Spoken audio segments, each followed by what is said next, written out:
You unlock this door with an overly ornate key that serves no practical purpose. Behind it, an ever-looping corridor where all of the wallpaper is the face of your 8th grade gym teacher. Beyond this hallway is another server. A server not only of bad teammates, but of lag and inexplicable QuickTime events.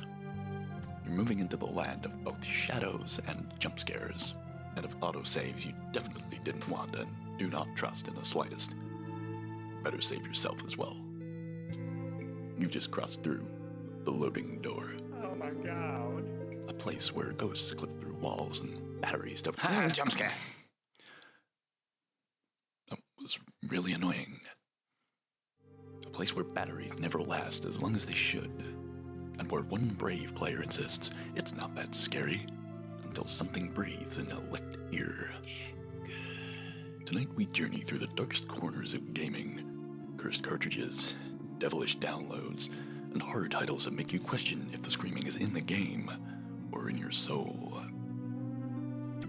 So sit back, dim the lights, maybe turn the lights back up a little bit. You're not that brave. And remember, in this world, no one can hear you rage quit. Jump scare! Get back here. I'm going to slap you with my strong hand.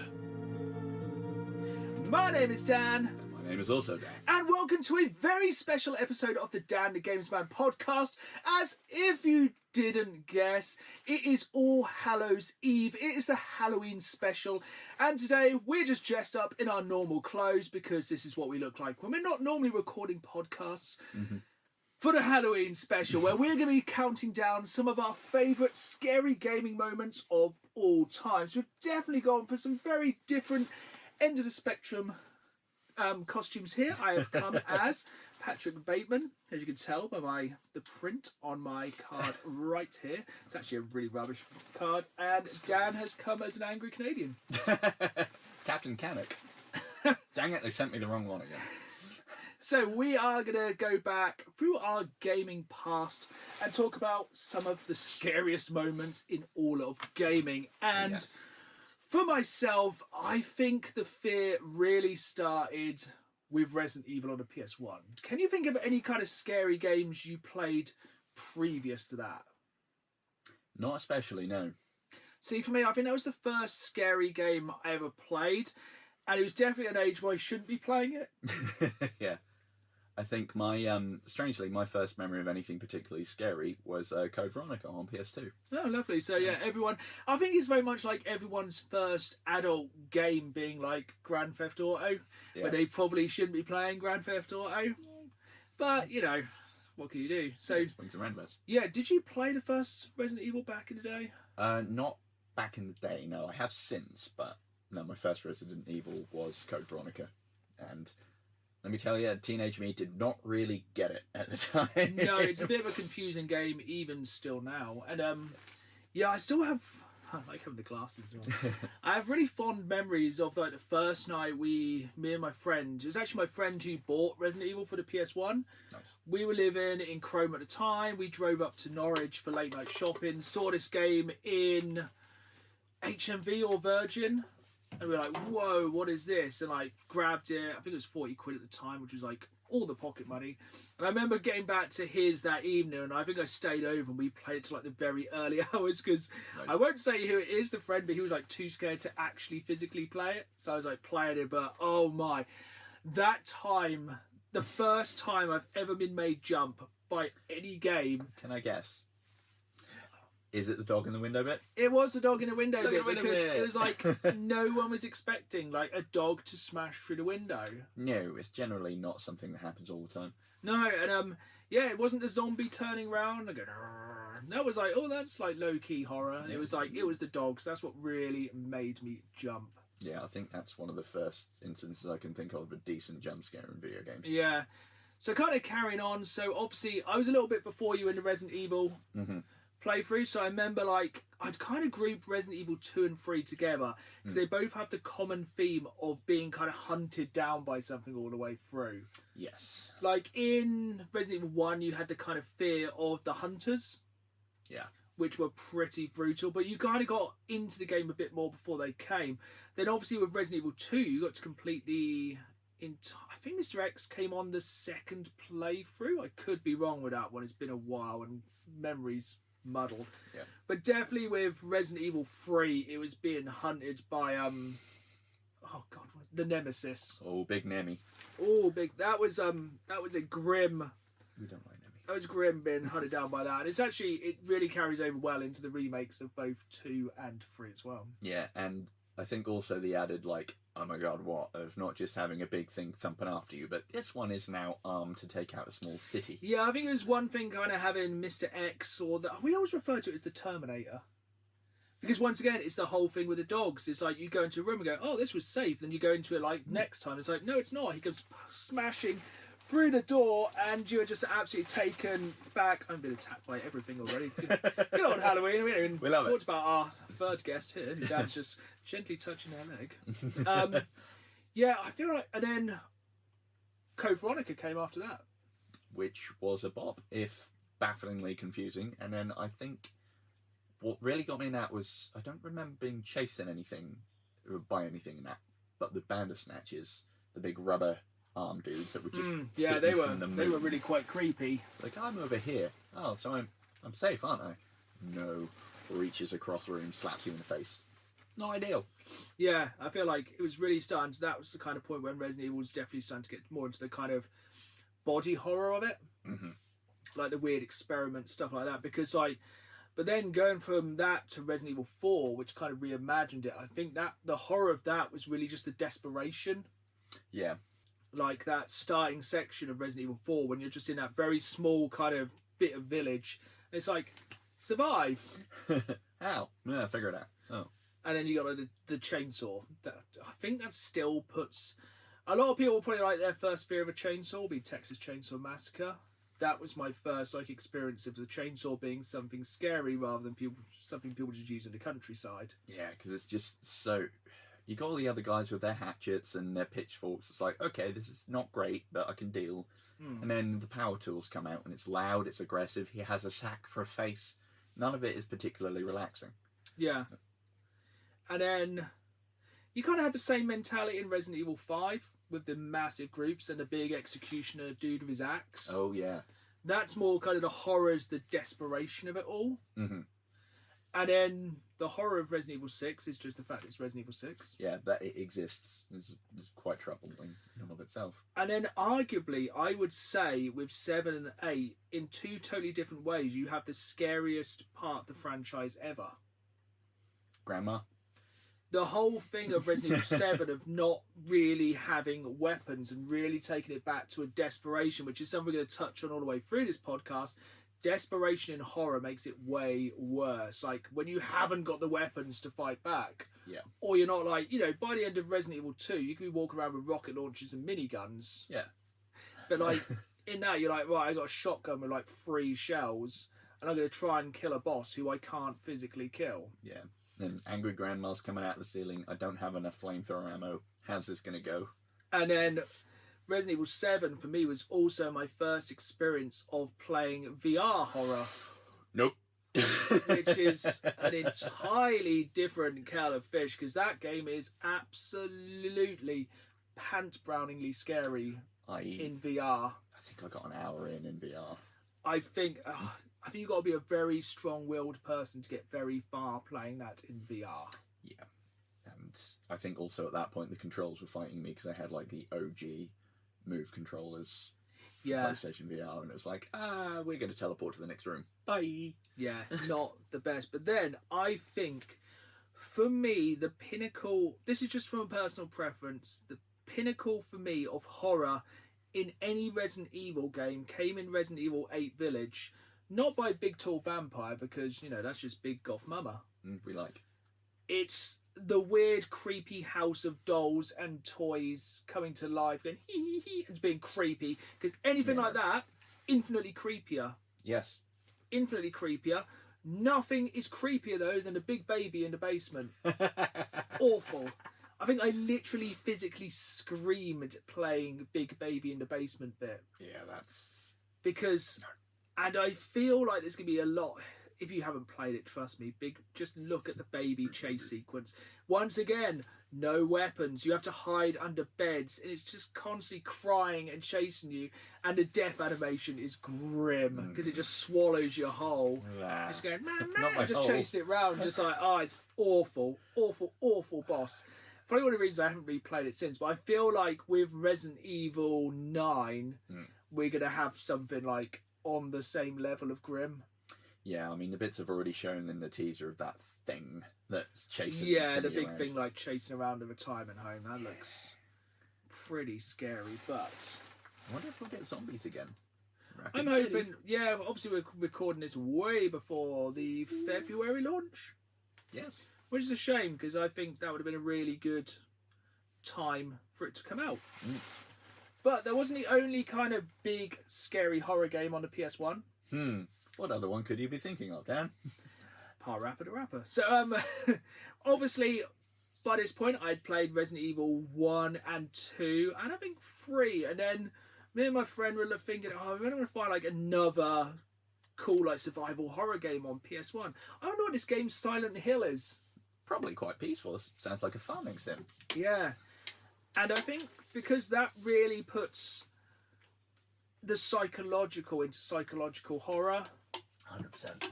You know, walking around a school and like, I think the first time it ever like descends into Silent Hill, and it was just the fact, the way the enemies moved and bits like that. Oh, 100%. It just made it so much creepier. Anything where it suddenly just blats in with a siren is going to be completely jarring. Yeah. And like, ooh. I didn't touch that. Ah, ghosts. That's kind of creepy, but you know. Silent Hill's angry. That's going to slowly just lower all the way through the podcast. You know, spared no expense. Yeah, Silent Hill was very, very scary. I think it was definitely one of those kind of really creepy ones that just really creeped everyone out. And then obviously going from that to Silent Hill 2, and kind of now for a lot of people probably experiencing it for the first time, Silent Hill 2 Remake. Yes, which I do believe is now on PlayStation Plus. Yeah, I think PlayStation Plus actually has a really good selection of horror games this month. So I think it's, Silent Hill 2 Remake, which basically the two words you have to remember with that game are pyramid and a head. But yeah, for me, it's all about how the enemies move and sound. And again, it's just that desperation of like, you're going to run out of bullets or you're going to beat an enemy to death with a rusty pipe. Yeah, and that will take a while. And if there's anything more than one... Just slowly lower that around you. Yeah, keep talking. If there's anything more than shoulder. Just one... Shoulder friend. It's like being back at Disney. If there's anything more than one enemy, you're kind of screwed if you just have pipe. Yeah. But that's going to happen a lot. And it's just the whole thing of like them having the limitations in the original Silent Hill of we can only do so much view distance. We're going to fill it with fog, and it really worked. It really worked. And it was like the entire aesthetic of that game is that it was foggy and it made it way scarier. Yeah, it worked within its limitations, but actually it was a hell of a lot more spooky because one, atmosphere, and two, you didn't know when you were about to round the corner onto a shambling nightmare of meat. Yeah, and yeah, it was I think with Silent Hill, it just kind of carried on like Silent Hill 3. Yeah. Scary. Silent Hill, the room really kind of changed it up because it kind of brought it more literally into the living room. Like in your own kind of house. That made it kind of creepy. And then I think Silent Hill was one of those ones that kind of fell off a bit because I think a lot of the games were quite late in cycles and stuff like that. Yeah, and then you had like Homecoming and Downpour and Shattered Memory? Yeah, and then the films which were like... Well, if we talk about films, you shouldn't really talk about the Resident Evil films. Yeah, very true. Because they're just... It's hard to convey that level of horror in a film or a TV show rather than a game because it's not you experiencing it in the third person, anything like that. Yeah, there's not any sort of audience insert. No. You know, with a horror film, I will always find a game infinitely more scary than a film because I'm in control. Yeah, you have stakes. You can mess it up. The only kind of caveat to that rule is something like Until Dawn. Which the PS5 version has also been added to PlayStation Plus. Not sponsored yet. But yeah, I do enjoy those games, but I feel like because you're not fully in control, they're much scarier. But I would say for Silent Hill, I haven't played Silent Hill. Is it F? F, yes. Haven't played Silent Hill F yet. That's probably a game I'm going to try and pick up on Black Friday because I've heard the combat. I'm sure this has been said so many times before. I've heard the combat is a little janky. I have heard this too. But did you ever play PT? As soon as you start talking about Big Baby in the Basement, I started having flashbacks to PT because of the sync. If you've played it, you know the sync. Yeah. So even though it's never fully developed into a game, it's often cited as one of the scariest experiences in gaming. It's just a looping hallway and psychological horror that's just kind of sticks with you. Yeah. And so many games have tried to copy it. Yeah. And to no avail. That's why I've got big hopes for OD. Yes, talking of future horror games, definitely check out OD. The 3-minute trailer for that is scarier than most things ever. Yeah, it looks like a spiritual successor to 100%, PT. and it's been made by Kojima. So it will be unhinged as all unhinged. It looks mad, and the graphics on it look absolutely insane. Photorealistic. But yeah, it's just a shame it's not very easy to play PT nowadays, even though it blatantly inspired so many similar games. Oh, 100%. I even saw a very good one on the store the other day. I forget what it's called. It's only about £5 or £6. And it is a looping hallway kind of thing, but it is a haunted house sim, we'll call it. And it's very PT inspired. It looks like it might be worth a go. I'll report back on this. Yeah, I think definitely indie games and kind of smaller budget games are something where you get a lot of the best horror. Yes. Like, we're going to talk about some of our favourite horror games of all time, but then there's some really weird ones, like I think a lot of people remember the Slender Man one when you had to collect 8 pages. Oh yeah. The classic kind of barely graphically there jump scare kind of jobbies. Unity asset flip nonsense. Or then you get something really odd like Choo Choo Charlie. Still haven't played that. Actually got a physical release which I'm waiting to play, but you're being chased by a mutated Thomas the Tank Engine spider train and you're building a train to attack and murder it. I mean, if that doesn't sell you on the game, I don't really know what's going to. And that's why it's good that we've nationalised the railways. So yeah, that looks really fun, and I think definitely indie games are a massive place where kind of horror is really thriving. Definitely. Because I think you can do a lot more with just a simple engine without having to have a huge amount in the way of mechanics. Especially if everything's very dark. Also that. But also, as well, I think the way to make any game infinitely scarier is to put it on VR. Oh yeah. One of my worst horror experiences, best? Don't know. Probably we'll say best. It was something I played on PC ages ago. I think I might have mentioned it. It's called Dread Halls.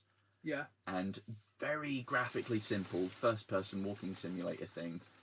Random generated dungeon. You have to go and find several MacGuffins to be able to escape. You get gold, which does nothing. You just need the MacGuffin. But there will be random jump scares. There'll be skeletons that teleport behind you. And then once you find... Actually, I don't even know if it's once you find the MacGuffin and have to then extract. It could just be random. Shambling Nightmare Girl finds you, and it sounds like someone's beating a violin to death with a claw hammer and a man trap. Just the horrible noise that comes from it. It's like, ooh, that's wildly unpleasant. And that's bad enough on PC. I have it on VR. Nice. Shouldn't have done that. Very bad plan. I played it once. I was like, no. And just had to stop. It was terrible. I think other than Resident Evil 7 VR, one of the scariest horror games I've played on VR would probably be Here They Lie. I've not played that one. So it's on PlayStation VR for the PS4. I'm sure it's on other VR as well. Basically, it's like you're trying to find your way through an underground station. Mm-hmm. And it's one of those constantly, the big nasty is always there and you can always hear it.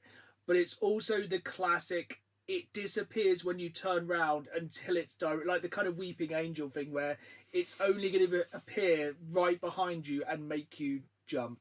Yep. Nope. Because I think, especially with horror games, it all comes down to sound design. Yes. If you play horror games, I cannot recommend enough playing them either with very good surround sound or a headset with definitely. virtual surround sound. because when you can hear something running in the peripheral and you know it's there, Yep. you know it's coming. Silent Hill is fantastic. That's one thing I'd say about Silent Hill 2 Remake. The sound design on that is absolutely fantastic. Yeah. For just that. And they don't have the music from the HD collection. No, Always a no. bonus. Which is truly horrifying. The music for the HD version of Silent Hill. That's just awful. But we are going to go into some of our kind of favourite horror games here, and I will let Dan start us off as he is one of the experts of horror, I would say. I think one that stands out in recent times that I played that I was hopeful for and was pleasantly surprised, because I think the double-edged sword of horror being kind of relatively easy to develop for indie things, there's a lot of dross out there as well. Yes. Many walking simulators that are just like, oh no, a big animatronics jumped at me again in whatever new... Five Nights at Freddy's. Yeah. But Madison, which also has a VR version, which, no. Yeah, it's your standard locked in a house thing. It's got a camera mechanic, not a video cam kind of found footage one, but you've got a Polaroid, and that's kind of how you progress. You take photos of certain bits. I don't know if it's a haunted camera, definitely a haunted house. But then you slowly get through. But it's a standard one. If you go in a room, turn around, door's gone, or things have changed. They weren't there a second ago, and you think, okay, I kind of know what I'm into. Then suddenly, basement mode. Oh, and have you ever seen Barbarian? No. Oh God, there's something down there that looks like this 8-foot withered old, like, I don't know. Imagine Tony Collette with like extra long limbs and a bad meth habit. It's friggin' terrifying, and it's just lurches out of nowhere. It goes from weird little haunted kind of jump scares to this thing's down here and it likes face, and you're on the menu. It's very good, but it's frightening. See, I knew you were going to come with some quite obscure ones. But recently I've been playing Alan Wake 2. I think it's very, very good. I think it mixes a lot of good things. I think if you enjoy like the kind of paranormal, kind of like cult stuff, basically haunted woods kind of horror. Nice. Very X-Files, very Twin Peaks, that kind of thing. Very good. It has some very good jump scares. Some pretty weird enemies. Definitely one of the ones, like I said earlier, with sound design. You will hear enemies way before you see them. And it's one of those games that really likes to play tricks on you as well. Ooh. It will make a lot of noise, but there won't be anything there. Oh, that's kind of worse sometimes, isn't it? It's like in the background, you're like, well, there's something out there, and it's like, it's going to jump out, but it doesn't. But it's also one of those games where you will backtrack, and you'll think something's going to jump out because it did last time, and it won't, or it will. And then, you know, that kind of thing when you don't know what's going to happen, so you can't prepare. Yep. And so those think they're the worst kind of jump scares. The ones where you know something's going to happen, that it doesn't. Yeah. Which then means you know it's going to happen at some point in the very near future. Yeah, they've heightened you. You've gone back down. It just keeps you on edge way longer than it needs to. Yep. Horror-goon. But that kind of reminds me a little bit of, not even a horror game, but in BioShock. Like the mannequin-y kind of people. Where Yes, you kind of hear them all around. When you go past so many of them, and like you go down that hallway, it's like, oh, okay. And then something happens, you go back to the hallway, they're all gone. Yeah. Like, oh, they weren't mannequins. Any mannequin in any game is horror. Yeah, it can. Or get in a bit- real life is basically horror. Apart from, do we count Minoko? He's kind of a mannequin. General's a mannequin. Yeah. He's a good boy. He's about the only one. But yeah, back to you. Bit of a kind of an obscure one, although I hear tell that they are possibly bringing it back as a franchise, and that's Cold Fear. Oh, that is a good one. Was that set on a ship? It was a ship or I think it was a ship, yeah. And I believe it came out around a similar time as Resident Evil 4, so it kind of fell into the Yeah, I think like background. about that kind of time, there's loads of kind of big horror games that came out like that. I think it was like Run Like Hell and The Suffering. Oh, The Suffering. Oh, yeah. I remember that. That was alright. Yeah, I wouldn't say it was. I wouldn't say it's the kind of horror we're really talking about today, but yeah, No. not to kind of take us totally off piece as usual. Us? Never. Yeah, Cold Fear, very fun. Third person, over the shoulder kind of action. Still had enough scarcity of resources to be frightening, not that you're a one-man army kind of thing.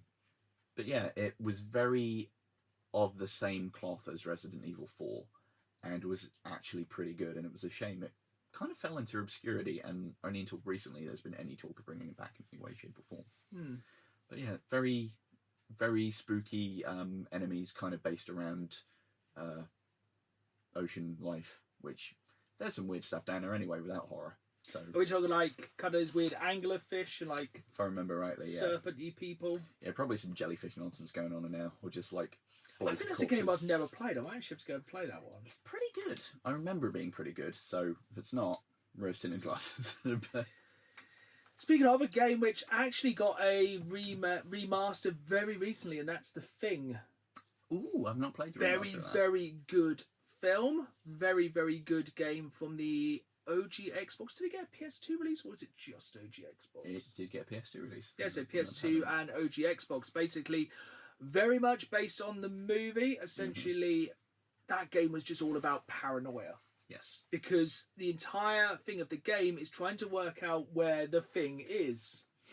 And you could basically, it could be any member of the squad, couldn't it? Yep. And you had to basically just survive. And it was just that perfect level of paranoia where you don't know who it's going to be, but you're always suspecting everyone. But basically, if you get it wrong, you're going to kill somebody who you then need to fight it later. Yeah, dwindling your own resources. And yeah, that's recently been remastered on all new gen. You need to play that then. And yeah, that's definitely one I'd like to play. I think it's very much, I think basically with just the slightly updated graphics, I think that'd be a really good game. Yeah, really, really fun one. Definitely want to check out whether you check out the OG or the remaster, really. And also, great movie. Horror-wise, I'm trying to think of the right way to phrase this, I suppose. Not so much a sort of God mode kind of thing, but almost a hero complex kind of vibe, and that is specifically Dead Island 2. Not so much 1, but 2, because some of the overpowered nonsense you can do in there, very fun, and it is a sandbox chaos simulator, but there are some very spooky moments in there. Some good jump scares. Yeah, there was some really good jump scares. We actually played quite a lot of it on co-op. We were streaming it quite a while ago, but now life gets in the way of streaming. As does Xbox Live. That's just like, that could be a whole different podcast. How horrible. The horror of our experience trying to stream on Xbox Live. I think it actually put us off for live. That made us rage quit. Harken back to another episode. But yeah, I find that one's a very fun blend because it doesn't get too gritty that it's just like, everything's bleak and drab. Like, especially Riptide, the sort of not quite sequel. Yeah, like marshy, depressing floodplain land. But Dead Island 2, very colourful, very bright, very bombastic, very B-movie kind of vibe. Yes, very much kind of Dawn of the Dead-esque, but mixed with kind of 28 Days Later. Yeah, definitely. And there's still the capacity in there for some really good bottleneck bits where suddenly zombies will lunge out of cupboards and give you just absolute... run around, go, and you're like, and just attack. Yeah, definitely. That was very fun. That's a good one. I think that's a good one if you want some horror that doesn't properly make you mess yourself.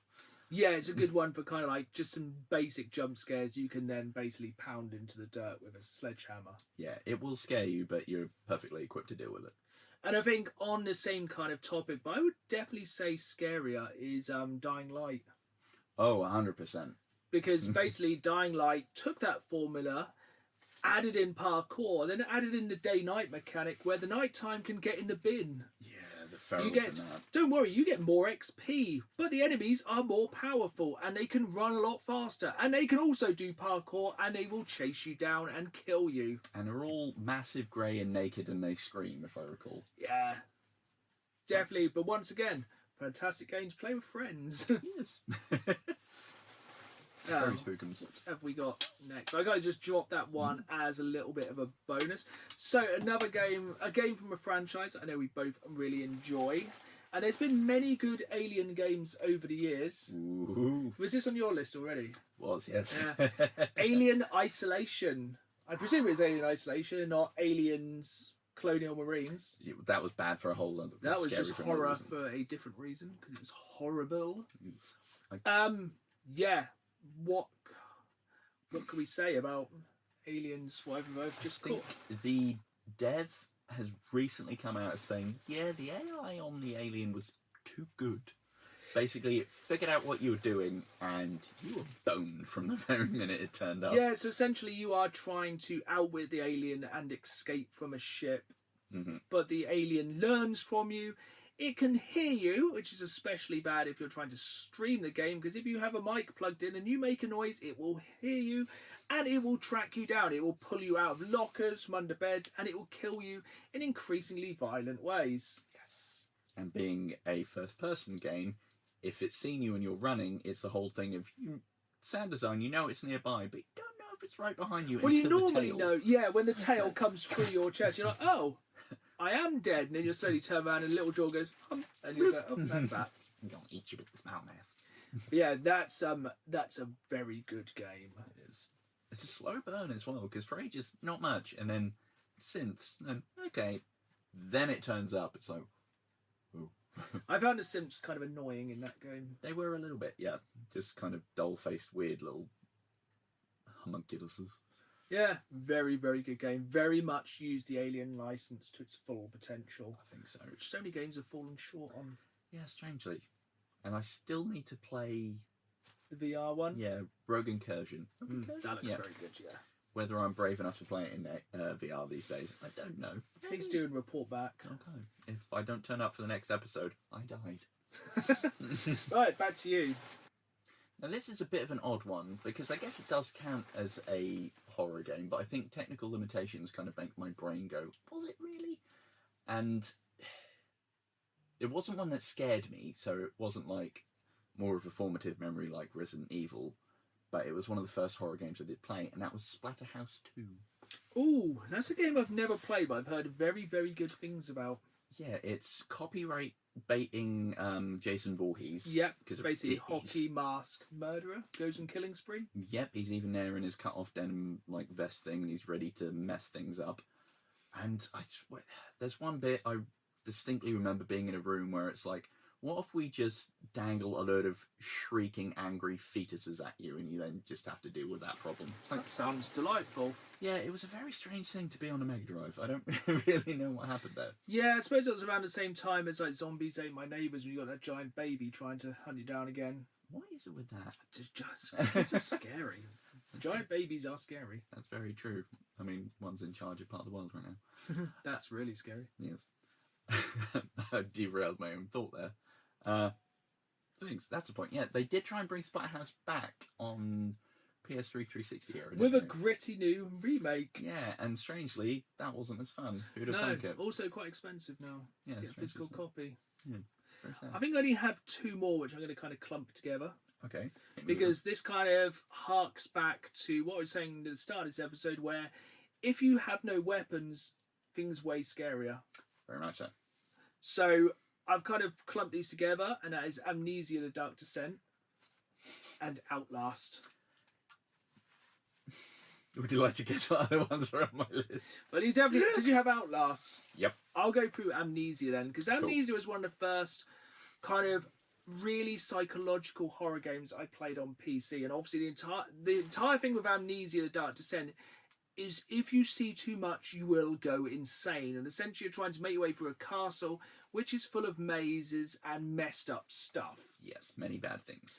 And the more insane you're going, the harder it is to see where you're going, and it just gets harder and harder and more complex. It's literally like a descent into madness. And it's in that one, isn't it, where there's like the water areas where you can't see an enemy, but you can see the footsteps. Like, oh, buttons. Yeah, it's a really scary game, which I think was only really improved upon with Outlast. Outlast, which, good lord, panic attack in like ones and zeros. Play it on the lower difficulty, pretty bad. Anything other than that, bad times. I haven't finished it. It stressed me out. I finished it, but it took a while. Because it's very much back to the alien isolation thing of you have no weapons, they are going to hunt you down, they will learn where you are. Oh, but fear not, you have a camcorder which you can watch through to see in dark areas until your batteries run out. And on the higher difficulties, including the permadeath mode, Ooh. they last about 40 seconds. It's terrible. Yeah. I remember basically just being looped into this one area, also with water in it, now that I remember it. Turning the power back on very early in the game, first hour or so. Big hulking lump just sees you, starts shrieking, like, oh, and just after you, and knows where you are at all times. Yeah. It's ridiculous. And just being like, nearly get out of the room, oh, no, need to go back, hide in the locker, comes in, snuffles around for a bit, stomps off, always is just, like, waiting around the corner, like, what are you doing? And it's like, not having a good time is what I'm doing. No. Very, very scary games, and especially when it goes to some of the first-person torture scenes. Oh, yeah. Pretty bad. Yeah. Any more you'd like to talk about? They were my last two big ones, because they were some of the ones in the walking simulator kind of vibe that really stick with you. I would definitely say they're kind of the two big ones. Yes. And, yeah. Are you going to be playing any Halloween games this year? I think I am going to give Alan Wake 2 a go. That's going to be my one this year. But if you're watching on YouTube, please comment down below what you'll be playing this Halloween. Hopefully you'll be playing something scary, because honestly it's just the best season for it. And if not, I hope you enjoy trick-or-treating or whatever you're doing this All Hallows Eve. Fort Nightmares, maybe. Fort Nightmares. Or the upcoming nightmare of Call of Duty Black Ops 7. Bum, bum, bum. Which we will be covering here on the podcast, doing a full playthrough and then discussing it. So we'll be playing it so you don't have to. And that is some real horror. That's the truest fright of them all. But until then, sleep tight. My name is Dan. And my name is also Dan. And we will see you again next Halloween. Keep playing the game. See you soon.